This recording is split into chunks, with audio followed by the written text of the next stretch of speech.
ये स्टार्ट करते हैं।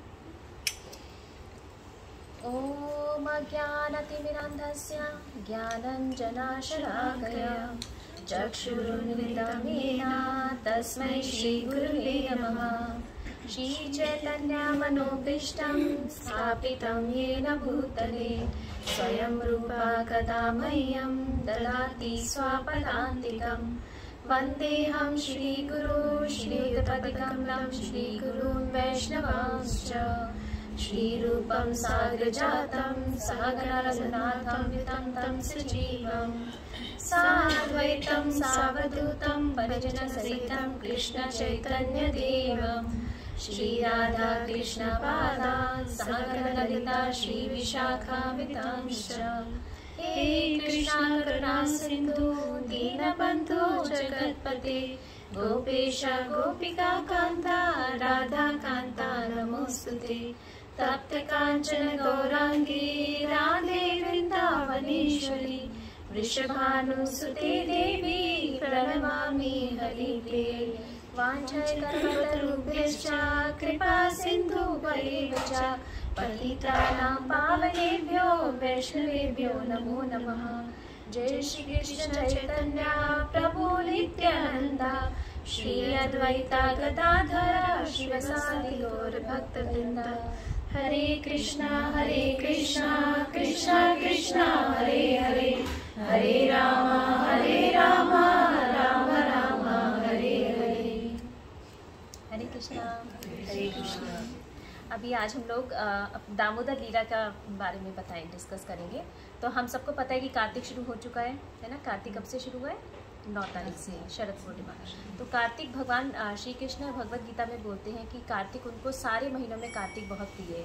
ऐसे पुरुषोत्तम मास के बारे में बोलते हैं कि पुरुषोत्तम मास में उन्हें बहुत प्रिय है, लेकिन कुछ वर्सेस में उन्होंने बोला हुआ है कि कार्तिक उन्हें सबसे ज़्यादा प्रिय है, क्योंकि कार्तिक में बहुत सारी एक्टिविटीज़ होती है, बहुत सारी लीलाएँ भगवान की। आप लोग में से कोई बताएगा जैसे क्या क्या प्रोमिनेंट लीला है कोई इम्पोर्टेंट? जो एक तो जब भी यशोदा मैया ने उनको बांधा था, वो जो ये वाला तो उन्होंने ओपन किया अपना माउथ और पूरा विश्व दिखा उसमें, तो वो भी एक लीला थी उसी टाइम पे जब हुआ था इस कार्तिक में। हाँ, मैंने पढ़ा था गूगल में आने के पहले। हाँ जी, ठीक है। तो ये ब्रह्मांड देखने वाली लीला एक होगी। उसके अलावा गोवर्धन लीला भी है, इतनी इम्पोर्टेंट लीला है वो। हाँ, और कंस को मारा था ये रास लीला, जो कि स्टार्टिंग जो कार्तिक मंथ का फर्स्ट डे होता है वो शरद पूर्णिमा से होता है। तो उस दिन रास लीला हुई थी, इसमें हम लोग एक बार डिस्कस कर रहे थे कि जब गीता जो गोपियाँ थी जो कृष्ण के विरह में आ गई थी, तो उन्होंने बहुत सुंदर गीत गाया था, गोपी गीत के नाम से है। तो हम पूरे महीने कार्तिक में उस गोपी गीत को गाते हैं। बहुत ही सुंदर गीत है, 19 वर्सेस का है, 19 उसमें टेक्स्ट है, श्रीमद् भागवतम से है, 10th कैंटो से। तो शरद पूर्णिमा रास लीला हुई थी। उसके अलावा अब शरद पूर्णिमा हो गई, रास लीला, ये गोवर्धन लीला हो गई, ब्रह्मांड वाली आपने बताई, कंस को मारा था, और बहुत सारे और डीमंस को भी मारा था कंस के साथ साथ, जैसे केशव। नहीं, इस पर्टिकुलर मंथ की बात हुई है। तो इस पर्टिकुलर मंथ में उन्होंने केशी डीमन को मारा था, व्योमासुर को मारा। जैसे हम लोग को पता है केशव बोलते हैं, केशव क्यों बोलते हैं? क्योंकि उन्होंने केशी डीमन को मारा था, उससे उनका नाम केशव पड़ा। तो और व्योमासुर का मारा था, कंस को मारा था। इस वाले महीने में इन्होंने जो नरक चतुर्दशी आती है उसमें कौन सी डीमन को मारा था? नरकासुर को मारा था। हाँ जी, नरकासुर को मारा था। और उसके अलावा अभी इसी महीने में जो अक्रूर थे वो भगवान श्री कृष्ण को वृंदावन से लेने आए थे, क्योंकि तभी तो उन्होंने कंस को इसमें मारा था ना, क्योंकि इसी महीने वो लेने भी आए थे। इसके अलावा भी मैंने कुछ नोट किया था। हाँ, जो ये वाली लीला होती है ना, बलि और बामन वाली लीला होती है ना, वो भी इसी कार्तिक मंथ में हुई है। एंड इसके अलावा जो सबसे एक लीला है जिसमें भगवान के बहुत सारे अवतार हैं, कौन सी लीला है वो? मंथन की, समुद्र मंथन की। उसमें भगवान के कौन कौन से अवतार आए हैं? मोहिनी अवतार है। तो मोहिनी अवतार भी इसी महीने में, क्योंकि उस लीला के साथ ही 3-4 अवतार है। तो कौन कौन से अवतार इस वाली लीला में आते हैं? कश्यप या कूर्म अवतार आते हैं, ये मोहिनी अवतार आते हैं, और जो धनतेरस होता है उससे रिलेटेड धनवंतरी। हाँ, तो धनवंतरी भी इसी में, क्योंकि देखो 3 तो लगातार ही हो गए ना, धनवंतरी हो गया, नरकासुर हो गया, लक्ष्मी पूजा भी इसी वाले महीने में होती है जो दीपावली की है। इसके अलावा मैंने कुछ नोट किए हुए थे, अगर कुछ मैं मिस कर दिया था। हाँ, इस वाले महीने में मत्स्य अवतार जो हुआ था वो भी इसी वाले महीने का है, लेकिन वो अलग अलग कल्पों का है। मतलब ऐसा नहीं कि एक जब भगवान थे तभी सब कुछ हुआ है, पर अलग अलग कल्पों में। तो मतलब ये वाला जो मंथ है वो भगवान को बहुत प्रिय। उत्थान एकादशी, जहाँ से जब उत्थान एकादशी क्या होता है, जब भगवान कहते हैं ना कि 4 मंथ्स होते हैं फिर जब उठते हैं, तो अभी जब उठते हैं तो बहुत सारी शादियाँ होती हैं उस दिन, काफ़ी इंपॉर्टेंट डे होता है, तो उत्थान एकादशी भी इसी वाले महीने में आती है। फिर एक आती है बहुला अष्टमी। बहुला अष्टमी के बारे में आप लोगों को पता है? बहुला अष्टमी नाम सुना है। हाँ, तो बहुला अष्टमी फिर इसी वाले मेरे गोपाष्टमी भी बोलते हैं इसको। इसमें एक्चुअली क्या होता है कि जो भगवान श्री कृष्ण है वो सबसे पहले गायों को चराने लेके जाते हैं, तो वो भी एक सेरेमनी होती है कि उनका एक जैसे बहुत सारे संस्कार होते हैं ना हमारे यहाँ, पढ़ाई लिखाई के हुए, अन्नप्राशन हुए, तो ये सभी होते थे वहाँ। तो क्योंकि वो उस वाले कम्युनिटी से थे, तो जब वो गायों को फर्स्ट टाइम चराने लेके गए तो उनकी प्रॉपर पूजा हुई थी कि एक प्रॉपर एक रिचुअल हुआ था, तो उसको बहुला अष्टमी गोपाष्टमी के नाम से। हाँ, तो बेसिकली ये कार्तिक मतलब कार्तिक मंथ में बोला जाता है कि जो भी भगवान, जो भी हम जरा सा भी कुछ काम करते हैं ना भक्ति से रिलेटेड, तो हमें उसके बहुत बहुत पुण्य मिलती है। जैसे पद्म पुराण, अब हम सारे पुराण तो नहीं पढ़ सकते, हमारी छोटी सी जिंदगी में कैसे पॉसिबल है कि हम इतने सारे पुराण पढ़ पाए, लेकिन हाँ जहाँ जहाँ से रेफरेंस है आप वहाँ से देख के समझ सकते हैं कि अगर कोई जना कुछ नहीं करता है, अगर इस पूरे महीने में जरा सा भी कुछ करेगा तो एक like kind of A lottery, जैसे मेगा सेल लगती है ना कि आप थोड़ा सा खर्चो और आपको इतना इतना उसका रिवॉर्ड मिले। तो इस वाले महीने में अगर हम थोड़ी सी भी भक्ति करते हैं, अगर आप कोई जना कोई भी माला नहीं करता है, वो एक माला सुबह उठ के करे, उसको आपको बहुत बहुत उसके आपके पुण्य मिलेंगे। बोलते हैं कि मतलब इतना तो मुझे याद नहीं है, पर पद्म पुराण में बोला गया है कि आपको मिलियन जैसे आपने यज्ञ करे हो, जैसे जो सबसे यज्ञ होता है कौन सा डिफिकल्ट होता है कि अश्वमेध, तो अश्वमेध यज्ञ के पुण्य आपको फल मिलेंगे।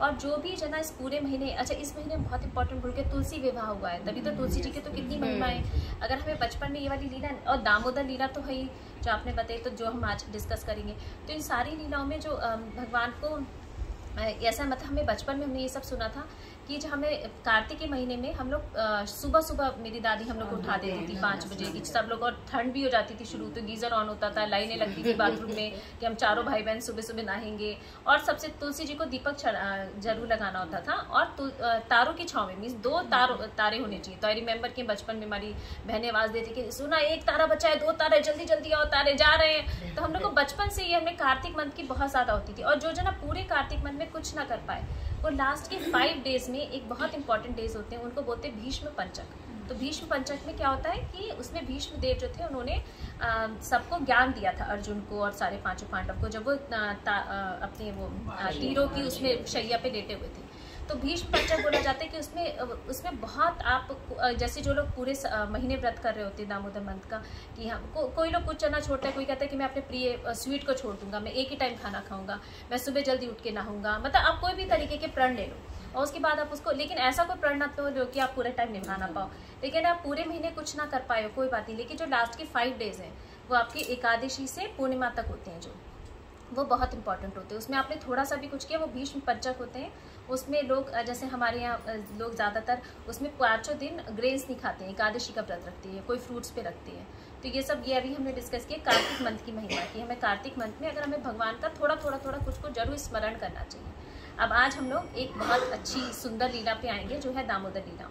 तो दामोदर लीला में क्या होता है, एक बार की बात होती है कि यशोदा मैया को वो सोचती हैं कि आज मैं अपने हाथों से मक्खन निकालूंगी अपने कान्हा के लिए। अब वो ऐसा क्यों सोचती है, क्योंकि यशोदा मैया तो है वो क्वीन है, वो रानी है ब्रज की, ठीक है। क्योंकि और क्यों है, क्योंकि जो नंद महाराज है वो उनकी स्वामिनी है, उनके घर की स्वामिनी है। और नंद महाराज कोई ऐसे वैसे तो है नहीं, वो नंद का मतलब क्या होता है, the one who gives Anand, the one pleasure. अब वो भगवान श्री कृष्ण को वो भौतिक जगत में लाने का मतलब उनका बहुत बड़ा एक रोल रहा है, श्रेय रहा है, तो उनको वो नंद आनंद मूर्ति है। तो आनंद मूर्ति की जो वाइफ है, स्वामिनी है, वो भी उनके घर भी बहुत रिच है, बहुत अमीर है वो लोग, लेकिन उन्होंने कभी अपने हाथों से मक्खन नहीं निकालती थी। वो सबको, उनके घर में बहुत सारी मेड सर्वेंट्स थी। क्या आप लोग आइडिया कर सकते हो कि कितनी गायें होंगी उनके घर में नंद महाराज जी? हाँ 1.5 लाख। 1.5 लाख और कुछ, और कोई नंबर ज्यादा नंबर था? 10 लाख। हाँ 9 लाख गाय थी। तो 9 लाख गाय थी, 9 लाख गाय की इतनी सारी गायें उनके घर में, और मतलब कि हाँ मैंने बताया था। तो जो 9 लाख गायें थी, इतनी सारी गायें थी उनके घर में, तो she was like a queen. और फिर वो अच्छा, जब उन्हें ये कंप्लेंट्स आती थी, शिकायतें आती थी कि गोपियाँ आके बोल रही हैं कि यशोदा तुम्हारे कान्हा ने हमारे घर से मक्खन चुराया, हमारी मटकी फोड़ दी, हमारा ये किया, तो हमेशा वो सोचती रहती कि हमारे घर में तो किसी चीज़ की कमी नहीं है। अब अगर किसी के घर में कोई कमी हो और वो जना दूसरा जना कुछ करने जाए तो बात भी मानते। तो फिर वो बोलती थी कि तुम ऐसे, जब उन्हें कंप्लेंट्स आती थी तो बोलती थी अच्छा ठीक है तुम उसको अपना आप ही मक्खन दे दिया तो वो चोरी नहीं करेगा। तो फिर वो जब अपना मक्खन देती थी तो कान्हा पता क्या बोलते थे हमें क्या भिखमंगा समझा हुआ है, मतलब उन्हें चोरी करके माखन चाहिए होता था। ऐसा क्यों, उन्हें चोरी करने में क्या इंटरेस्ट है कान्हा को? क्योंकि वो किसकी, उन्हें प्रेम की चोरी चाहिए थी, मतलब उन्हें वो मजा आता था, उन्हें प्रेम चाहिए, उन्हें स्नेह चाहिए, उन्हें मतलब तो इसके लिए फिर वो जगह जगह ऐसे गोपियों के घर चोरी करते थे। तो जब यशोदा मैया एक दिन बहुत परेशान हो गई कि मेरे को तो बहुत सारी उल्हानें आ रही हैं गोपीज की और मुझे अपने हाथों से मक्खन निकालना है। अच्छा, दूसरा उन्होंने जिनके घर की सारी जो मेड सर्वेंट्स होती हैं वो मेड सर्वेंट्स को वो किसी और काम में लगा देती हैं। अब कोई और काम जो दीपावली के, क्योंकि ये वाला जो लीला होती है वो दीपावली वाले दिन होती है, तो दीपावली वाले दिन तो घर में पहले ही बहुत सारे काम होते हैं और उसके नेक्स्ट में कौन सा काम आ रहा होता है, गोवर्धन पूजा आ रही होती है। तो पहले तो गोवर्धन पूजा नहीं होती थी, तो पहले कौन सी पूजा होती थी, हम सब ने वो सुना है, इंद्र पूजा होती थी, है ना। तो इंद्र पूजा के लिए भी बहुत सारी मिठाइयाँ बनती थी, बहुत घर में तैयारी होती थी। तो वो अपनी सारी मेड सर्वेंट्स को बोलती हैं कि आप ना उनकी सारी तैयारी करो, उसमें भी सारे मसाले कूटने, मिठाइयों के लिए ये करना वो करना, तो सारी उन कामों में लगा दी। बोली मैं अपने हाथों से कान्हा के लिए मक्खन निकालूंगी।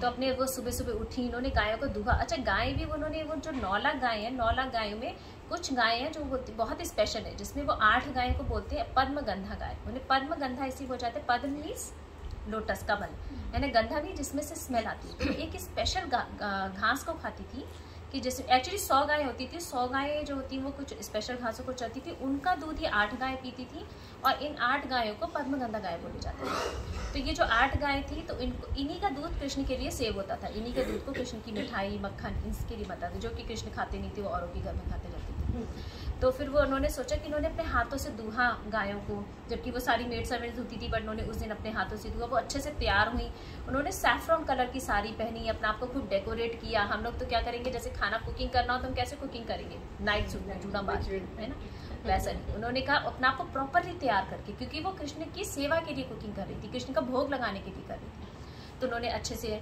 अपने गजरा लगाया मालती फूलों का, खूब अच्छी सी बैंगल्स पहनी, पायल, कमरबंद या सैफ्रॉन कलर की साड़ी पहनी, खूब अच्छे से रेडी हुई। उसके बाद फिर वो दही को उन्होंने उस दही को मथने लगी। जब वो दही को मथ रही थी तो वो दही को कैसे मथ रही थी कि वो भगवान के गीत गा रही थी। अच्छा, ब्रिज में क्या होता है कि जब कोई भी आप कुछ काम करते हो ना, तो काम करते करते आप कुछ, जब आप इंजॉय कर रहे हो काम को तभी तो गुनगुनाओगे, है ना। जब हम नहा रहे होते हैं तभी तो इंजॉय करते हुए नहा रहे हैं, तो गाना गा रहे हैं उस टाइम। तो हम क्या किया, हमारा काम इतना स्ट्रेसफुल है कि जब हम अपने काम कर रहे हैं ना, तो इतने स्ट्रेस में है कि वो काम में हम इंजॉय नहीं कर रहे। तो हमारा जो काम होता है, वहाँ के जो लोग थे, चाहे वो मसाला कूट रही हैं, चाहे वो कोई काम करी, वो इंजॉय करके काम करती थी। जब वो एंजॉय करके काम करती थी तो उसको गीतों में गाती थी। गीतों में क्या गाती थी, फिल्मी गाने। वो जो कान्हा की जो उन्होंने उससे पहले जो उन्होंने सारी लीलाएं की होती थी, जैसे पूतना को मारा और शक्तासुर को, ये सारे जो डीमंस हैं जो दानव में, इनको उन्होंने बहुत बचपन में मार दिया था। जैसे पूतना को फ्यू डेज में, शक्तासुर को उन्होंने काट में थे, वो वॉक भी नहीं करते थे, तो उसमें तभी मार दिया था। तो सारे डीमंस की कथाएं, मेरा कान्हा कैसे चलता है, क्या करता है, वो उनको सोच सोच के वो उसी के उन्होंने गीत बना लिए थे। वहाँ पे अगर आप देखा जाए तो अभी भी इंडिया में जो भी भागवतम वगैरह होती है, वो कुछ भी उसमें वो गीत बीच बीच में बहुत करते रहते हैं ना, बीच बीच में मृदंगा बज रहा है, ढोलक बज रही है, करताल बज रही है, क्योंकि गीतों से हमारा एक कनेक्शन है, हमारे एक तार मिलते हैं। तो फिर वो गीत गा के भगवान के गीतों को गा रही थी और दही मथ रही थी। और जब वो दही मथ रही थी तो उनकी जो चूड़ियाँ थी वो छन छन छन, उनके ईयरिंग्स, उनकी पायल, सब कुछ हो रही थी। ऐसा लग रहा था जैसे विदाउट जो सारे म्यूजिकल इंस्ट्रूमेंट के साथ, जैसे अभी आप करताल बजा रहे थे ना, तो करताल, मृदंगा, हारमोनियम, सारा मतलब इतना सुंदर माहौल हो चुका था। और फिर वो करते करते वो काम कर रही थी। अब इधर कृष्णा क्या हुआ है, यूजुअली ऐसा होता है ना, जब लेडीज काम कर रही होती है तो उस दिन बच्चे स्पेशली जल्दी उठ जाएंगे, चाहे आप जल्दी उठ के सोचो कि काम कर लो, बट उससे पहले बच्चे उठ जाएंगे। तो ऐसे कृष्णा जी के साथ भी हुआ, वो पहले उठे। और यूजुअली क्या होता था, जब भी वो उठते थे तो हमेशा उनकी माता उनके साथ ही होती थी, लेकिन आज माता गायब थी। तो पहले तो उन्हें लगा ऐसा कैसे माता मेरे को छोड़ के कहीं और कोई और काम कर रही है। तो फिर उन्होंने फिलहाल माता की आवाज़ सुनी गाना गाने की, तो वो तुरंत वो वहाँ तक आए। और वहाँ तक आने के बाद उन्होंने माता की गोदी में चढ़ने गए and he started asking for milk, क्योंकि अब उन्हें दूध पीना था माता का। तो माता ने कुछ उनकी तरफ देखने लगी। उन्होंने क्या किया, उन्होंने वो जो डंडा था, वो जो हम सबको पता ही है ना मथने वाला, तो जो डंडा होता है ना, डंडे को पकड़ लिया। तो जब दंड को पकड़ लिया तो माता बहुत खुश हो गई कि इस बात से कि अरे वाह, मेरे बेटे में इतना बल आ गया है कि मतलब उनको जाम हो गया, वैसे ऐसे कर रही है और चल नहीं रहा है। तो बहुत खुश हो गई कि मेरे बेटे में इतना बल आ गया है। उसके अपने काना कूद के एक पैर उन्होंने मटकी पे रखा और तुरंत कूद के अपनी माता की गोदी में आ गए और दूध पीने लगे। और जब वो दूध पीने लगे तो वो इतना खुश हो रहे थे दूध पीते हुए, और माता भी बहुत खुश हो रही थी दूध। और उनके क्या होता था वहाँ पे कि खुद ही उनका दूध निकलने लगता था। जैसे हम लोगों ने भी, अगर कोई जो भी वर्किंग लेडीज है उन्होंने ये एक्सपीरियंस किया होगा कि जब आपको दूध पिलाना होता है तो आपका दूध अपना आप निकलने लगता है। वो बच्चे के प्रेम में आपको बच्चा याद कर रहा है तो जो हम जैसे छोटे जीव के साथ ऐसा हो सकता है, और जिनके भगवान श्री कृष्ण स्वयं उनके बेटे हैं, तो उनके साथ तो कितना कुछ होता होगा। तो उनका दूध अपना आप निकलने लगा, वो दूध पिलाने लगी और वो खूब कृष्णा को निहार रही थी, कृष्णा उन्हें निहार रहे थे। तो जो हमारा ये जो भौतिक जगत होता है, भौतिक जगत में ना क्या होता है, किसी भी चीज़ में हम सब में चेतना है, और वृक्ष में जरा सी चेतना है, कॉन्शियसनेस जिसे बोलते हैं। लेकिन आध्यात्मिक जगत में सब चीज़ों में चेतना होती है। सब चीज़ों में चेतना बोले तो कि दूध भी सोच रहा है, मटका भी सोच रहा है, मतलब कि दे कैन थिंक, उनमें चेतना है। जैसे बोलते हैं ना, वृक्ष में थोड़ी सी चेतना होती है, बोलते हैं कि रात को वृक्ष को टच मत करो, वो सो रहे हैं, है ना। तो ऐसे उसमें कम लेवल पे चेतना होती है, लेकिन वहाँ पर भी सब चीज़ों में चेतना होती है। तो फिर वो लोग इतने अच्छा क्या हो रहा था कि कृष्ण के प्रेम के भूखे, तो माता पिलाए जा रहे थे, कृष्ण भी सेटिस्फाई नहीं हो रहे थे, और वो प्रेम का दूध है तो वो भी बहे जा रहा था, और मतलब दोनों में एक तरीके से एक प्रतियोगिता लगी थी, कंपटीशन हो गया था कि ना उनकी भूख भी नहीं मिट रही थी और उनका दूध भी निकली जाता, वो भी नहीं रुक रहा था। तो वो बहुत अच्छा वो चल रहा था। इसी बीच में उन्होंने जो पद्मगंधा गाय थी, उनके कुछ दूध उन्होंने गैस मतलब बोले तो चूल्हे पे उन्होंने लगा रखा था। अब वो वहाँ पे वो एकदम से उफलने लगा। तो फिर यशोदा मैया ने देखा कि जैसी आवाज़ आती है ना जब दूध उबलता है, तो उन्होंने तुरंत जब वो दूध गिरने का उन्हें लगा कि अब वो गिरने वाला है, तो तुरंत उन्होंने कृष्णा को नीचे पटका रखा और तुरंत वो दूध उठाने के लिए भाग गई। अब इस चीज़ पे कृष्णा को बहुत क्रोध आ गया। क्रोध उन्हें किस चीज़ पे आया कि मुझे छोड़ के, मतलब मैं इतनी दूर, बताओ गोलोक वृंदावन से मैं यहाँ तक आया, एंड वो एक दूध को बचाने के लिए उन्होंने मुझे भूखा छोड़ दिया। तो उस चीज़ में उन्हें बहुत ज़्यादा क्रोध आ गया। और क्रोध आने के बाद, और इधर क्या हुआ कि वो जैसे मैंने आपको बताया कि सब चीज़ में चेतना होती है, तो वो जो दूध था वो दूध में उफरने लगा। दूध ने ये सोचा कि आज तो मेरा कोई काम नहीं, इन लोगों का तो कंपटीशन चले जा रहा है, कृष्णा तो पिए जा रहे हैं, माता पिलाए जा रही है, अब जब इन लोग ये पीते रहेंगे तो कृष्णा का तो पेट भर जाएगा, फिर मेरे दूध का मेरे को क्या काम, तो मैं मर जाता हूँ, मैं आत्मदाह कर लेता हूँ, मतलब मैं अग्नि में कूद जाता हूँ। तो ऐसा सोचते कृष्ण वो दूध उबलने लगा। लेकिन जब माता भाग के आई तो दूध तुरंत रियलाइज किया, ओ नो, ये तो मुझसे बहुत बड़ी गलती हो गई। कि मेरे से क्या गलती होगी कि मैंने उन दोनों को अलग कर दिया, उन लोगों को मैंने उन दोनों में अवरोध पैदा कर दिया। तो वो तुरंत नीचे भी हो गया जब तक माता ने आई उठाई। उसके बाद इतने में लेके, क्योंकि कृष्ण बहुत गुस्से में थे, तो कृष्ण के पूरे होंठ फड़कने लगे और बहुत गुस्से में आ गए। उन्होंने होंठ फड़के और उनकी सुंदर सुंदर दांत, उन्होंने अपने दांतों से ऐसे होंठ को ऐसे दबाया। और उसके बाद उन्हें लगा कि ना मुझे कुछ सबक सिखाना पड़ेगा मैया को, कि उनकी हिम्मत कैसे हुई कि मुझे भूखा छोड़ के वो दूध बचाने चली गई, वो भी ज़रा सा दूध, मतलब दूध ज़्यादा इंपॉर्टेंट है, मैं ज़्यादा इंपॉर्टेंट हूँ। और फिर उन्होंने एक पास में पत्थर पड़ा हुआ था, उन्होंने वो पेबल उठा के, जिसको वो मतलब बहुत बड़ा मटकी थी वो, और उसको उन्होंने बेस से मार दिया। तो उसे बेस से मारने से क्या हुआ, जब बहुत सारा सामान भरा होता है और आप बेस से मारोगे तो क्या होगा, आवाज़ होगी? नहीं होगी। जब खाली पे मारोगे, हॉलो पे मारोगे तो आवाज़ होती है। तो मैया को पता ही नहीं चला वो आवाज़ भी, और यहाँ से जैसी बेस से मारा धड़ सारा जो दही था वो सारा बाहर निकल पड़ा। एंड उसके बाद जब दही बह बह के उनके पैरों तक आ गया, देन ही रियलाइज, ओ नो, ये तो बहुत बड़ी गलती होगी, भैया तो मुझे बहुत गुस्सा करेगी। तो वो तुरंत से छप छप छप छप छप छप वो भाग गए। उन्हें लगा कि ना भागना सही है। अब वो जब भाग गए दूसरी तरफ, तो उसके बाद वो भागने के बाद, लेकिन उन्हें अब इधर मैया पीछे से आ गई, और मैया आए तो जैसी मैया ने देखा तो अब तो मतलब अगर एक तरीके से कुछ ऐसे और तरीके से टूट, या कृष्णा वहाँ होते और मैया आती, तो फिर मैया को लगता हो सकता है किसी जानवर से टूट गया हो या कोई अनहोनी हो गई हो कि टूट गया। बट क्योंकि कृष्णा गायब है, तो शी अंडरस्टूड इमीडिएटली कि इट इज कृष्णाज काम है, ये उनकी काम है। तो उसके बाद फिर वो कृष्णा को ढूंढने की, अब उन्होंने छड़ी उठाई, बोले कि कृष्णा तो अब तक कंप्लेंट लोगों की आ रही थी, अब तो मैंने अपनी आंखों से देख लिया, अब मैं इसको सबक सिखाऊंगी। अब क्या कृष्णा को वो सबक सिखाने लगने के लिए सोचने लगी, क्योंकि वो क्या करती थी, वो सिर्फ क्या वहाँ पे यशोदा मैया को पता था कि कृष्णा उनके पुत्र जो हैं वो स्वयं भगवान है? नहीं, वो तो अपनी सिर्फ लीला कर, मतलब कि कृष्ण भगवान ने उनको सारा, इवन उन्हें ब्रह्मांड तक देख लिया, फिर भी उन्हें विश्वास नहीं हो कि पता नहीं क्या क्या उन्होंने, वो बेहोश हो गए, उन्होंने कुछ उसको सीरियसली नहीं लिया। लोग आके बोलते थे कि ये हुआ वो हुआ, वो सीरियसली नहीं। वो ये बोलती थी, जब भी किसी डीमन को भगवान मार देते थे तो बोलती थी हम लोग इतने मंत्र जाप कर रहे हैं ना विष्णु के, उससे बच रहे हैं भगवान, तो और मंत्र जाप शुरू कर देती थी। मतलब उन्हें को रियलाइज ही नहीं होता था कि कृष्णा जो है वो स्वयं भगवान है।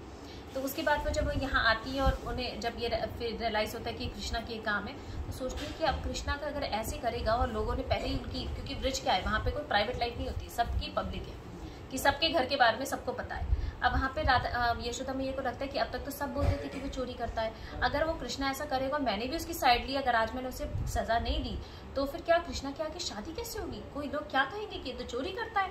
तो वो अपने उनका फ्यूचर सोचने लगी, जिनका फ्यूचर, जो हमारा फ्यूचर बनाते हैं यशोदा मैया, उनके भविष्य की चिंता करने लगी। उन्होंने कहा आज मैं उसको दंड दूंगी, और दंड देने के लिए उन्होंने छड़ी उठाई। और वहाँ पे कृष्णा ने दूसरे, उनका बहुत बड़ा महल था, अलग अलग कमरे थे, तो किसी कमरे में वो चले गए। उस जिस कमरे में गए वहाँ पे स्टोव था, क्योंकि अब इतनी सारी गायें थी तो बहुत दही मक्खन बहुत कुछ होता रहता था। तो उन्होंने एक मोटर लिया, आपने ये देखा होगा ना मोटर जिसमें मसाला कूटते हैं ना, उसको वो उन्होंने लिया, उसको क्या बोलते हैं, ओखली। तो ओखली ली और ओखली को उन्होंने उल्टा किया और उस पर चढ़ गए। और वहाँ पे चढ़ने के बाद उन्होंने क्या किया कि जो पुराने दिन का मक्खन था वो उठा के खाने लगे और ऐसा दिखाने लगे कि मैं तो देखो इतना भूखा हूँ कि मुझे भूखा छोड़ दिया गया, अब मैं पुराने दिन का मक्खन खाऊंगा। और वो दिमाग में लाने लगे कि अब देखना मैं पुराने दिन का मक्खन खाऊंगा, मैं बीमार पड़ जाऊंगा, तब उन्हें अकल आएगी कि देखो मुझे कैसे इन्होंने भूखा छोड़ दिया। ऐसे ऐसे करके कृष्णा सोचने लगे। और इधर से फ्रॉम नोवेयर बहुत सारे वानर भी अपीयर हो गए। अगर आप वृंदावन सभी लोग आए होंगे, आई एम श्योर, और देखा होगा कितने वानर है वहाँ पे। तो बहुत सारे वानर आ गए और कृष्णा फ्रीली उनको मक्खन बांटने लगे। और यहाँ पे जब वानर जो होते हैं तो वो कोई बहुत सलीके से तो बैठेंगे नहीं, वो तो खूब धूम मचाएंगे, पूरी गंदगी कर दी वहाँ पे, और कृष्णा सबको माखन बांट रहे हैं। तो क्योंकि हम लोगों ने जैसा सुना है कि भगवान राम के टाइम में वो जो सारे वानर को भगवान राम इतना उन्हें रेसिप्रोकेट नहीं कर पाए थे, उनका कि भगवान उन लोगों ने इतनी सेवा की लेकिन भगवान ने उन्हें कुछ ऐसे नहीं दिया था। तो भगवान ने बोला था कि जब मैं कृष्ण लीला में आऊँगा देन मैं आई विल गिव, क्योंकि उस टाइम तो कृष्ण के पास अभी सब कुछ है। तो फिर उनको वो माखन बांटने लगते हैं। एंड लेकिन जब वो थोड़े डरे हुए थे, जैसे चोर जो होता है वो थोड़ा डरता तो है ही ना, तो भगवान कहते हैं कि वो सर्व शिरोमणि चोर है। ऐसी चोरी की आदत हमें ऐसी नहीं आई है, वो भगवान से ही आई। जो भी अब जो भगवान अगर नॉटीनेस है तो नॉटीनेस की आदत भी हमें भगवान से ही आई है। लेकिन भगवान में सब कुछ बहुत मात्रा में, हमें बहुत छोटी मात्रा में, और हमें उनसे अच्छी ये भी उनकी जो जैसे बोलते हैं कि किसी चीज़ के लिए आपको लालसा करनी है तो आप लालसा करो तो इस चीज़ के लिए करो कि मुझे ज़्यादा पैसा चाहिए, इस चीज़ के लिए नहीं कि मैं ज़्यादा भक्ति कर पाऊँ। तो लालसा सेम ही है, लेकिन आप किस चीज़ की करो दैट डज मैटर। अब भगवान जो चोरी कर रहे हैं वो भगवान चोरी उनके प्रेम की कर रहे हैं, लिटरली वो मक्खन की नहीं कर रहे हैं। तो इवन हमारे एक बहुत सुंदर भजन है जिसमें चोरा अष्टकम है, जिसमें भगवान को पूरे हर वर्ष में बोला गया चोर के बारे में कि भगवान बहुत बड़े चोर हैं, क्योंकि वो सबका दिल चुरा लेते हैं और सबकी बहुत सारी चीज़ें चुरा लेते हैं, उनके मन को चुरा लेते हैं। आप ज़रा से बोलते हैं ना कि आप एक उंगली उठाओ तो भगवान तो आपको पूरे ही खींच लेंगे अपनी तरफ, आप अपनी थोड़ी परिश्रम तो करो अपनी तरफ से। तो फिर भगवान ऐसे ऐसे करके देख रहे थे तो उन्होंने बंदर जो होता है, मतलब भगवान इस डायरेक्शन में होते हैं, पीछे से यशोदा मैया आ रही होती है, एंड वो बंदर की आंखों में देख लेते हैं कि यशोदा मैया आ रही है, तो तुरंत वो उखल से कूदते और भागने लगते हैं इधर उधर इधर उधर और भागते रहते हैं। उसकी मैया जो होती है वो थोड़ी सी स्थूल शरीर की होती है, हैवी बॉडी होती है, और कान्हा जो होते हैं वो बहुत ही फुर्तीले होते हैं क्योंकि छोटे से बच्चे हैं वो। तो छोटा सा बच्चा जितनी स्पीड में भाग सकता है माँ तो नहीं भाग सकती है। तो उसके बाद माँ थक जाती है, वो एक कमरे से दूसरे कमरे, ऐसे पूरे महल में ऐसे कमरे में भागते रहे। उसके बाद फिर ये हालत हो गई कि वो घर के बाहर आंगन में आ गए, आंगन में भी भागने लगे और इधर से सारी गोपियों को लगा ये हो क्या रहा है। उसके बाद फाइनली यशोदा मैया फिलहाल कृष्णा को पकड़ लेती है और कृष्णा को दाएं हाथ से पकड़ती है, दाहिना हाथ कृष्णा का पकड़ती है और लेफ्ट हैंड से जैसे कृष्णा पकड़ में आते हैं वो खूब जोर जोर से रोने लगते हैं। तो कृष्णा ये सारी लीलाएं कर रहे हैं, मतलब जैसे कि अभी मैं एक लेक्चर सुन रही थी उसमें इतना इंटरेस्टिंग था कि एक प्रभु जी आए थे, उन्होंने बोला कि जैसे जब कोई जैसे जो क्रिश्चियंस होते हैं यूएस में कहीं भी, वो कहीं से आते हैं कहते हैं हमारी फिलॉसफी में तो गॉड इज समवन जो कि बहुत ही हाई ऊपर बैठा हुआ है और सारे लोग नीचे कि आई एम गॉड। लेकिन आपके गॉड मतलब कि क्या कि वो माखन चुरा रहे हैं, ऐसे घूम रहे फिर रहे हैं, नंगे हैं और मतलब क्या क्या कर रहे हैं, मतलब आपके भगवान ऐसे काम कैसे करते हैं? क्योंकि भगवान को क्या चाहिए, भगवान डजंट वांट दिस वे कि वो ऊपर जाके बैठ जाए और सब उनको प्रणाम कर रहे हैं। ही विल बी बोर्ड, है ना। उन्हें क्या होना है, उन्हें आदान प्रदान चाहिए, उन्हें चाहिए कि हाँ उन्हें हर, तभी तो मैं बोलती कि कितने सारे रस है जिसमें भगवान आस्वादन करती है, जैसे उनका माधुर्य रस है, उनका वात्सल्य रस है, उनका साख्य है ना, बहुत सारे सारे रसों में वो उनको एंजॉय करते हैं। भगवान को भी आनंद चाहिए। अगर आपको बहुत सारे बड़े से घर में छोड़ दिए जहाँ पे सारी सुख सुविधाएं हैं लेकिन कोई आपसे बात नहीं कर रहा है, कोई आपसे प्रेम की बात, आपसे अकेले आप बैठे हुए, तो आप क्या would you enjoy? Of course not. तो भगवान भी ऐसे एंजॉय नहीं करते। भगवान को भी चाहिए कि सब लोग उनसे प्रेम करें, भगवान आप प्रेम करो, भगवान आपको प्रेम करें।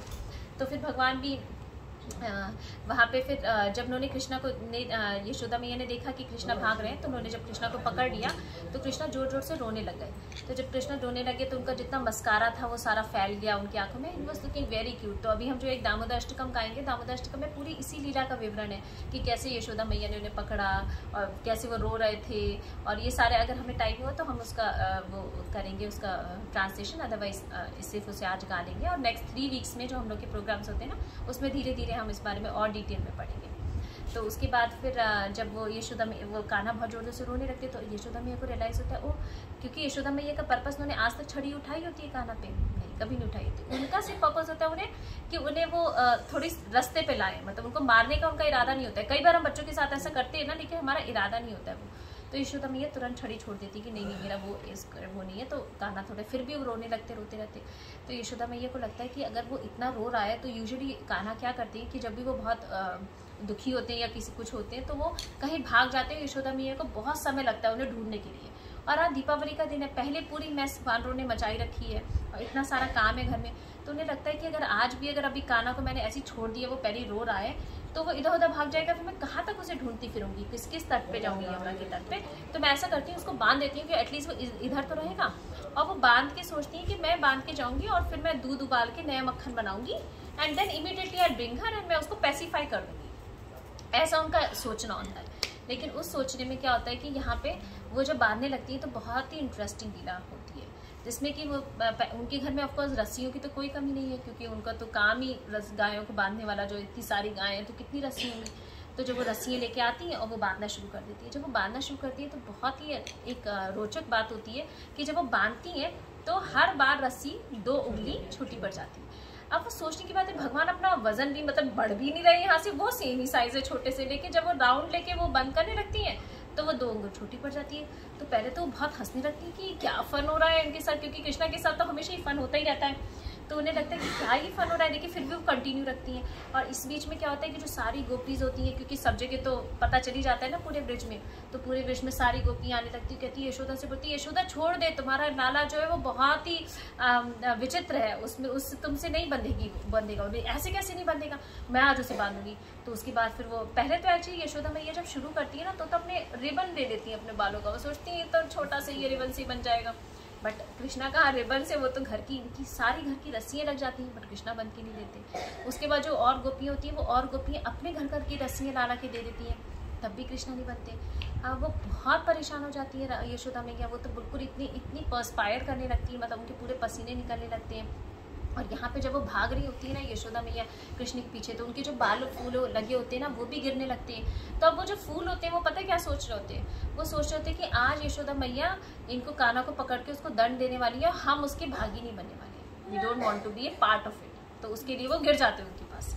और यहाँ पे ऐसे जैसे फूल भी सोच रहे हैं, जैसे दूध भी सोच रहा है, यहाँ पे सब लोगों में जो चेतना है। उसके बाद फिर वो जब यशोदा मैया जब उन्हें बांधने लगती है वो बनते नहीं है। तो उसके बाद फिर जब सारी गोपियाँ भी दे देती है तब भी नहीं बनते हैं। तो फिर कृष्णा सोचते हैं कि तब यशोदा मैया बहुत थक जाती है। कृष्णा अपने मन में कहती है कृष्णा बस करो, बहुत मैं थक गई हूँ। तो जब कृष्णा एक्सेप्ट करते हैं कि हाँ उन्होंने पूरी मेहनत कर ली है, तब उनका परिश्रम वो एक्सेप्ट करते हैं। तो उसमें क्या होता है कि जैसे ऐसे ही हमें सीखने की क्या बात है कि जब भगवान के लिए कुछ कर रहे होते हैं तो भगवान तो हम पे जब तक कृपा दृष्टि नहीं करेंगे, भगवान ने कृपा दृष्टि करी तो भगवान बन पाए। तो ऐसी भगवान की बहुत सारी शक्ति हैं। तो भगवान की शक्ति जैसे इतनी सारी शक्ति, तो उन सब में भी कंपटीशन चल रहा था। हम ऐसे थोड़ा भगवान को बनने दे सकते हैं, वो भगवान है, वो योगी है, हम उनको बनने नहीं दे सकते। लेकिन फिर वो देखिए सबसे ऊपर जो शक्ति होती है वो होती है कृपा दृष्टि। तो जो कृपा शक्ति होती है वो प्रिवेल करती है एंड फिर भगवान बनना स्वीकार कर लेते हैं। तो उसमें बोलती है कि जब हमें परिश्रम, जैसे कि यशोदा मैया ने पूरा परिश्रम किया, तो ऐसे जब भी हम भगवान की भक्ति कुछ कर रहे होते हैं तो भगवान हमारा टेस्ट लेते हैं। तो हमारा वो टेस्ट में हम कितना ट्राई करेंगे, कितना एंडेवर करेंगे। जब हम एंडेवर करेंगे तो हमें ज़रूरी नहीं है कि हम बहुत एंडेवर करें, हम कहें कि नहीं मैं सारा श्रीमद् भागवतम के 18,000 वर्सेस में सारे रट लूँगी तो मुझे भगवान की कृपा मिल जाएगी। Not necessary. आप चाहे एक भी श्लोक ना रटो तो भी आपको भगवान की कृपा मिल सकती है। आप 18,000 वर्ष भी रट लो तो भी आपको कृपा नहीं मिल सकती। देखिए क्योंकि भगवान बोलते हैं भावग्राही है, वो आपका मन देख रहे हैं, वो आपकी देख रहे हैं कि आप कितनी मेहनत कर रहे हो, कितना परिश्रम कर रहे हो उनको पाने के लिए। हर को वो पूरा टेस्ट ले रहे हैं। उसके बाद भगवान इवन बोलते हैं कि भगवान को अगर आप कुछ ऐसी चीज़ के लिए जाओगे ना कि मुझे ये पैसा चाहिए, मुझे ये चाहिए, मुझे वो चाहिए, भगवान वो पहले दे देंगे, क्योंकि वो उनके लिए इतना कोई इंपॉर्टेंस नहीं रखता है। लेकिन भगवान की भक्ति उनके लिए बहुत इंपॉर्टेंस रखती है। वो भक्तों को अपने जितना पास में रखते हैं, वो बाकी चीज़ें इसी बोलते हैं कि जो सारे देवी देवता है फटाफट हमारी ये पूरी कर देते हैं, वो पूरी कर देते हैं, क्योंकि भगवान को हमें ऐसा अपरेंटली लगता है कि भगवान पूरी नहीं कर रहे हैं, क्योंकि भगवान चाहते हैं कि हम उनके ज़्यादा से ज़्यादा क्लोज आए, उनसे और से और उनकी भक्ति करें। तो फिलहाल भगवान बनना स्वीकार कर लेते हैं। उसके बाद यशोदा मैया कहती है चलो अब एक काम पूरा हुआ, and then she goes back to upper palace, और वो अपना बाकी का काम निपटाने लगती है। और यहाँ पे बीच में क्या होता है, जब भगवान बन जाते हैं तो वो ज़ोर ज़ोर से और रोने लगती है। उसके उनके सारे सखा आते हैं, जो सखा होते हैं वो बलराम जी को इन्फॉर्म करते हैं कि बलराम जी तुम्हारा भाई बन गया है। बलराम जी इतने गुस्से में आते हैं कि मेरे छोटे भाई कृष्णा को किसने बांध दिया, तो खुद चिल्लाने लगते हैं कि कृष्णा वो स्वयं भगवान है, उन्होंने इतने ये किया इन्होंने वो, क्योंकि सारे जितने पुराने अवतार हैं उनके बारे में बताने लगते हैं। तो उसके बाद फिर वो बोलती कि किसने बांधा, तो फिर वो कोई बोलता है कि ये ना यशोदा मैया ने बांधा। जैसे ही वो सुनते यशोदा मैया ने बांधा, तो बिल्कुल इतने बड़े बड़े जो बन रहे होते हैं ना, वो तुरंत वो इतने से चूहे के जैसे हो जाते हैं, वो डर जाते हैं। तो यशोदा मैया पीछे से सारा सुन रही होती, बोलती अच्छा तो कृष्णा ये है, कृष्णा वो, और तुम कौन हो, तो बोलते मैं लक्ष्मण हूँ, मैं शेषनाग हूँ, मैं ये हूँ, मैं हूँ। बोले सारे अवतारों को मेरे घर में जमना था, और वो छड़ी उतारती है, उसको भी भगा देती है बलराम जी को। बलराम जी भी रोने लगते हैं। यहाँ पे यशोदा मैया तो अपने काम में लग जाती है, यहाँ कृष्णा भी रो रहे हैं, बलराम जी भी रो रहे हैं। और बलराम जी कहते देखो मैं तुमसे कितना बोलता हूँ, अगर यशोदा मैया ने नहीं बांधी होता मैं तुम्हें छुड़ा देता, बट मैं नहीं छुड़ा सकता, क्योंकि जो वात्सल्य प्रेम से जो रस्सी बंधी है ना, वो वात्सल्य प्रेम ही छुड़ा सकता है, वो अब साख्य प्रेम से नहीं छूटेगी। या तो फिर उसके बाद फिर वो दोनों रो रहे होते हैं। बलराम जी कहते हैं मैं तुम्हें कितना बोलता हूँ, तुम लोगों के घर में चोरी मत करो मत करो, देखो तुमने मेरी कभी नहीं मानी, आज तो तुम्हें हद ही कर दी, मतलब लोगों के घर तो अब तुमने अपने घर में चोरी शुरू कर दी, ये तो तुम्हें बहुत बुरा किया। अब वो कृष्णा भी जोर जोर से रो रहे, सारे उनके सखा रो रहे हैं। अभी उसे कृष्णा को एक शरारत सूझती है। वो शरारत में क्या करते हैं कि वहाँ पे दो बहुत बड़े वृक्ष होते हैं जिनका नाम होता है यमल अर्जुन ट्रीज। तो उन्हें वो सोचते हैं कि अब इन ट्रीज का क्या करने, उद्धार करने का टाइम आ गया है, क्योंकि इन ट्रीज के बारे में आप लोग को पता है। तो इन ट्रीज का उद्धार करने का समय आ गया। तो फिर वो अपना जो उखल होता है वो लेट जाता है वो उखल, और वो वहाँ से उसके बीच में से निकलने की कोशिश करते हैं, वो ट्रीज के बीच में से। तो वो तो निकल जाते हैं बट उखल फंस जाता है, तो वो लिटिल सा जर्क देते हैं, और लिटिल के जर्क से साथ ही वो इतने बड़े विशाल पेड़ वो गिर जाते हैं, और उनके गिरने से बहुत बड़ी साउंड होती है। एंड बोलते हैं कि इतनी ज़्यादा साउंड होती है कि पूरे ब्रिज में लोग परेशान हो जाते हैं। और इतना फनी होता है कि जो उनके पास में जो सारे मित्र हैं उनके, गोपाल और ये सब, उन लोगों को कुछ पता ही नहीं चला है कि इतनी बड़ी साउंड हुई है। और उसके बाद उनमें से दो दैवीय लोग निकलते हैं, एंड वो निकल के भगवान को प्रेयर्स ऑफर करती हैं। और वो लोग कौन होते हैं, उनकी क्या स्टोरी है कि जो कुबेर होते हैं वो कुबेर के पुत्र होते हैं। तो जो कुबेर होता है वो कुबेर के बारे में सबको पता है, वो खजांची है ना, तो उनके बहुत रिच होते हैं वो।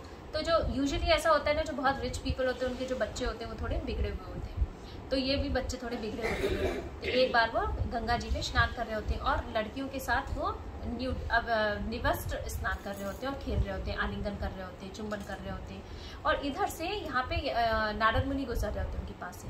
जब नारद मुनि गुजरते हैं तो जो सारी लड़की होती है तुरंत अपने वस्त्र उठा के अपने आप को ढकने लगती है ना, लेकिन इन दोनों वो इतने मद में चूर होते हैं कि इन्हें बिल्कुल भी कोई इसका असर नहीं होता है, एंड वो इग्नोर कर देते हैं नारद मुनि।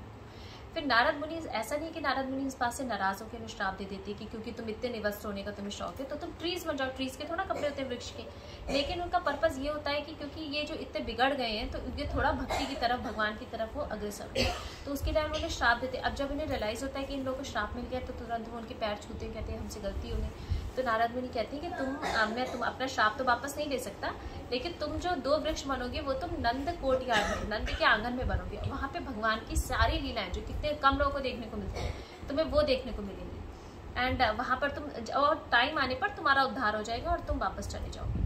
तो अब वो वाले ये जो दो थे यमल अर्जुन ट्रीज, तो ये वो दो कुबेर के पुत्र थे। इनका क्या नाम था? नल कुबेर और मणिग्रीव। नल कुबेर और मणिग्रीव उनका नाम था। तो उनका उद्धार हो जाता है और यहाँ पर वो चले जाते हैं। उसके बाद फिर यहाँ इतने में यशोदा मैया, नंद जी को भी पता चल जाता है कि कहीं से कि मेरे बेटे को बांधा गया है, तो वो भी फटाफट भाग के आते हैं, तुरंत वो कृष्णा को खोल देते हैं। तो ऐसा बोला गया कि कोई वो रस्सी किसी और से भी नहीं खोल सकती थी जो कि यशोदा मैया ने बांधी थी। तो क्योंकि नंद जी भी वात्सल्य प्रेम से है तो वो रस्सी खोल सकते थे। उन्होंने वो रस्सी खोली और कृष्ण को उन्होंने हक किया। उसके बाद उन्होंने कृष्ण को खाना खिलाया। तो फिर उसके बाद फिर यशोदा मैया आती है। यशोदा मैया के तो कृष्ण बोलते मुझे यशोदा मैया से बात नहीं करनी है। तो बोलते फिर तुम खाओगे कैसे? बोले आप खिलाओगे बाबा। बोले फिर तुम्हें सुलाएगा कौन? आप सुलाओगे बाबा। तो बोलते कि मुझे मैया से बात नहीं करनी। तो मैया से नाराज हो जाते कुछ टाइम के लिए। अच्छा, मैया का क्या है कि मैया से कृष्णा नाराज हो गया, मतलब उनकी लाइफ है और उनसे लेनी गई, क्योंकि उनके लिए तो सब कुछ कृष्ण ही है। तो मैया इतनी बेहोश हो जाती है, मतलब कि उनका बिल्कुल जाने वाली उनकी हालत हो जाती है कि वो शरीर को छोड़ रही है।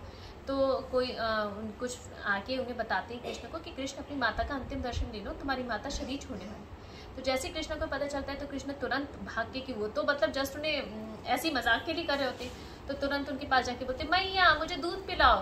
तो मैया उनको तुरंत दूध पिलाने लगती है। वो बहुत खुश हो जाती है और ऐसा लगता है कि उनकी लाइफ में वापस पूरी फुल एनर्जी आ गई है। तो हमें ये वाली उससे क्या होता है कि हमें भी भगवान को, मतलब ये लीला किस चीज़ की है कि इस लीला में उन्होंने कृष्ण यशोदा मैया ने कैसे एक तो ये टेस्ट है कि हमें भगवान के कितना हमें परिश्रम करना चाहिए भगवान के लिए, हर एक स्टेप पे हमारी लर्निंग है। और जैसे भगवान को वो उनके भगवान के बिना उनकी लाइफ में कुछ भी नहीं था, तो हमें भी ये सोचने की ज़रूरत है कि भगवान के बिना हमारे कुछ भी नहीं है हमारे लिए इतना इम्पोर्टेंट। अब वो जब वो काम कर रही है तो काम भी वो सारा भगवान के लिए ही ऑफर करते हुए भगवान को ऑफर करने की सोच रही है। तो हमें भी ऐसा सोचना चाहिए, क्योंकि अभी क्या होता है कि जैसे जो हमारी ये लाइफ है, उस लाइफ में हमें मनुष्य जीवन इतने, हम सब ने, ये कोई नई बात नहीं है, मैं कोई यहाँ बैठ के कुछ इतना ज्ञान नहीं पढ़ा रही, सबको पता है कि मनुष्य जीवन इज़ वेरी वेरी रेयर जीवन। हम अपने सामने देख रहे हैं कि कितने सारे जीव जंतु हैं, हम किस किस उससे होके आए हैं हमें नहीं पता क्या, लेकिन हमें इस मनुष्य जीवन में ही हमें सिर्फ चांस मिला है कि भगवान का नाम जप सकते हैं। क्या कोई जीव जंतु जप सकता है? नहीं। क्या वो कोई स्क्रिप्चर्स कोई पढ़ सकते हैं? नहीं पढ़ सकते, सिर्फ हम पढ़ सकते हैं। हम लोग क्या करते हैं, हम इस मनुष्य जीवन में सिर्फ डॉक्टर, इंजीनियर ये पढ़ने के लिए और जॉब करने के लिए, अपना आपको और बेटर बनाने के लिए ही बस मेहनत किए जा रहे हैं, लेकिन भगवान की तरफ जाने के लिए कोई मेहनत नहीं कर रहे हैं।